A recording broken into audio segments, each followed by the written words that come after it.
Hai, halo, apa kabar semuanya teman-teman netizen dan sahabat-sahabatku semuanya ya. Ini ada yang menarik, ada yang seru ya. Ini adalah rapat Komisi 3 DPR RI bersama PPATK. Apa yang seru, apa yang menarik ya? Coba langsung aja kita lihat ya ini. Pimpinan dan anggota Komisi 3 yang saya hormati, Ketua PPATK beserta seluruh komisioner PPATK dan para staf yang hadir. Dari apa yang telah diuraikan dan tema kita pada rapat pagi hari ini, saya menyoroti tentang putaran dana Pileg dan Pilpres kemarin yang tadi sudah disampaikan oleh yang terhormat Pak Habib Abu Bakar, ada 80, sekian triliun.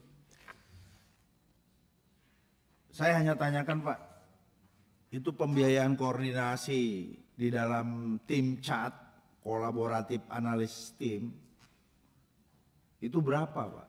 Karena kalau tidak ada dananya juga saya yakin kerjanya nggak maksimal juga. Kita tahu kan, ya, bahwa di dalam sistem ketatanegaraan kita itu selalu sebelahnya nomenklatur, sebelahnya anggaran. Jadi kalau tidak ada anggarannya, saya ragukan kinerja yang sudah dilakukan oleh PPATK. Itu yang pertama. Kemudian yang kedua, saya kok melihatnya PPATK ini seperti macan ompong gitu. Wow, seperti macan ompong apa maksudnya macan ompong ya? Coba kita lanjutin dulu ya. Jadi penasaran inilah yang menarik bro. Ini yang seru gitu ya. Ini adalah salah satu dari Demokrat ya ini ya. Kenapa? Karena banyak Hmm. temuan-temuan yang disampaikan oleh PPATK terhadap transaksi yang mencurigakan. Yang jelas-jelas itu adalah TPPU, tindak pidana pencucian uang Wow, yang dilaporkan. Kan wow, kewenangannya hanya PPATK kan menganalisa kemudian melaporkan bahwa ini bersifat TPPU, baik narkoba, illegal mining, iya kan, termasuk di perbankan itu. Ternyata banyak juga yang tidak ditindaklanjuti oleh APH setelah dilaporkan oleh PPATK. Nah, dalam kesempatan ini termasuk di dalamnya mungkin yang tadi telah disampaikan tentang jumlah hmm. rekening yang terindikasi judi online, itu sudah berapa rekening dan berapa jumlahnya yang disampaikan kepada aparat penegak hukum untuk ditindak dan ternyata didiamkan. Bahkan ada indikasi setelah didiamkan lama, uang itu hilang, Waduh, uangnya hilang. tidak disita oleh Wow, negara. Dan saya juga ingin tanyakan, berapa yang uang-uang seperti itu akhirnya menjadi milik negara karena disita oleh negara.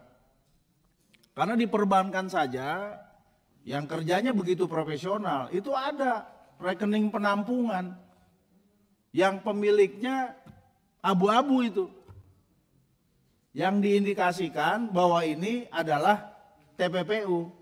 Jadi pemiliknya tidak mau mengambil karena takut, sehingga uang ini akhirnya dimanfaatkan oleh oknum-oknum tertentu. Dan persoalan rekening-rekening yang terindikasi TPPU atau uang yang tidak jelas, ini menjadi bancakan bagi semua pihak yang terkait berurusan dengan urusan ini. waduh. Kalau selama ini saya menilainya PPATK tidak terlibat di dalamnya. Ya mudah-mudahan seterusnya tidak seperti itu. Tapi bagaimana dengan manajemen perbankan, oknum-oknumnya yang memiliki, semua bank itu punya rekening penampungan itu, yang uang-uangnya dimanfaatkan oleh oknum-oknum itu.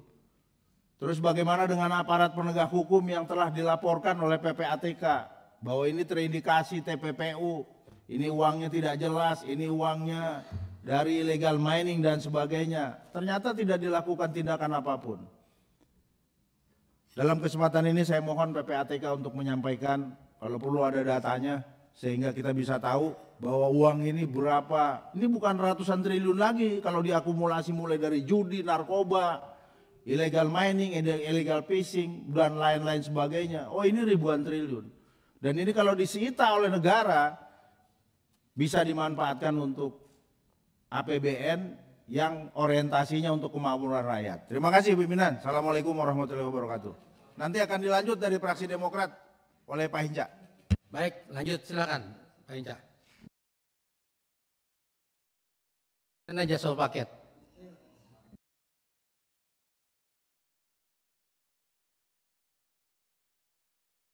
Suding mau silakan.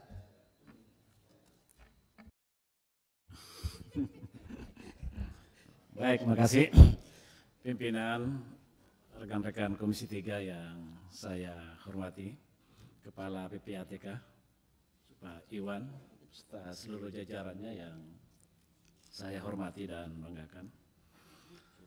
Assalamualaikum warahmatullahi wabarakatuh. Memahami paparan yang disampaikan Pak Iwan tadi dan saya menghargai itu. Adalah hal yang sangat penting yang selama ini menjadi tanda tanya di masyarakat, dan ini tadi sudah disampaikan terkait masalah transaksi pemilu kemarin ya. Tadi juga disampaikan oleh kawan-kawan. Pak Ivan, bulan Mei kemarin Tempo pernah merilis ya, bahwa 5 negara paling tinggi ya, terkait masalah judi online. Yang pertama itu adalah Indonesia dengan transaksi kurang lebih 168 juta transaksi terkait masalah judi online dengan nilai 327 triliun. Itu yang pernah dirilis Tempo bulan Mei kemarin. Tentunya dengan angka ini ya, 327 triliun ini kan sungguh sangat besar ya. Dan ini kan juga sangat meresahkan masyarakat ya, bahkan sudah banyak jatuh korban Pak. Dan ini memang sudah lama kita kritisi masalah judi online ini. Terkait apa, tidak hanya judi online ya menjadi perhatian pemerintah saat ini, tapi juga terkait masalah pinjaman online. Juga ini juga menjadi keresahan masyarakat di tingkat bawah. Ya, banyak juga masyarakat resah, terlilit terkait masalah ini. Nah, pertanyaannya Pak Ivan, gimana kolaborasi dengan pihak OJK terkait masalah pinjol dan bagaimana kolaborasi dengan aparat penegak hukum, ya, Kominfo terkait menyangkut masalah judi online. Ini kan sebenarnya ketika ada goodwill ya, dari pihak pemerintah, sebenarnya tidaklah susah-susah amat sebenarnya. Seperti yang disampaikan oleh Pak Supriyansa tadi, bagaimana ketika misalnya menutup servernya ya, judi-judi online ini ya tidak memberikan ruang. Ya, saya kira begitu pula tentang pinjaman-pinjaman online yang banyak melilit membuat masyarakat di tingkat bawah terlilit karena persoalan pinjol ini. Pak Ivan, PPATK ini fungsinya pencegahan dan juga pemberantasan terkait masalah tindak pidana pencucian uang. Sudah cukup banyak laporan yang disampaikan ke aparat penegak hukum. Bahkan tadi juga dijelaskan ada berapa ya laporan-laporan yang sudah disampaikan ke aparat penegak hukum. Sejauh mana ya, penanganan laporan-laporan yang disampaikan oleh PPATK ke aparat penegak hukum, tindak lanjutnya. Ya. Kalau selama ini yang pernah kita undang ke sini kan terkait menyangkut masalah ketika itu Pak Mahfud MD ya, terkait menyangkut masalah emas, itu kan juga sudah dilaporkan, tapi kan tidak ada tindak lanjut. Sehingga jangan ada kesan seperti yang disampaikan oleh Pak Santoso tadi, macan ompong. Tapi saya tidak melihat seperti itu. Saya tetap melihat bahwa PPATK adalah lembaga yang kredibel, yang diberikan kewenangan ya, terkait menyangkut masalah pencegahan dan pemberantasan tindak pidana pencucian uang. karena kita pula lah yang melahirkan undang-undang ini kemarin. Ya. Cuman kewenangan penyidikannya kita tidak berikan kemarin karena dia bukan lembaga judisial kan begitu. Tapi kalau dia lembaga judisial kita berikan proses penyidikannya kemarin Pak Ivan. Nah, saya ingin tahu ya, gimana sih